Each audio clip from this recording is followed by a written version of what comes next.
ان دنوں گرمیوں کا موسم چل رہا ہے اور ملک کے تمام شہروں میں سخت گرمی چل رہی ہے۔ میدانی علاقوں میں بھی گرمی کی سخت لہر دیکھی جا رہی ہے۔ گرمی بڑھنے کی وجوہات اپنی جگہ، لیکن سخت گرمیوں میں لوگوں کو صحت کے حوالے سے کئی مسائل ہوتے ہیں جن کے اسباب بھی مختلف ہوتے ہیں۔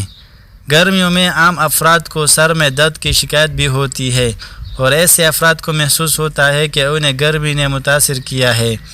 تاہم ماہرین کا کہنا ہے کہ سخت گرمیوں میں سر میں درد ہونے کا تعلق اگرچہ گرمی سے ہوتا ہے تاہم لازمی نہیں ہے کہ درد صرف گرمی کے اثر کی وجہ سے ہی ہو۔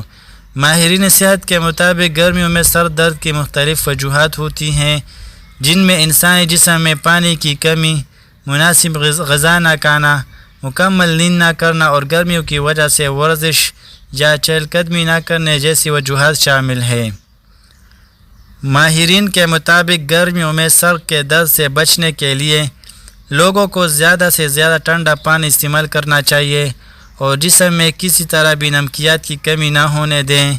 گرمیوں کی وجہ سے مکمل نیند نہ کرنا بھی سر میں درد کا ایک سبب ہوتا ہے اور پھر تمام کوششوں کے باوجود سر کا درد ختم نہیں ہوتا۔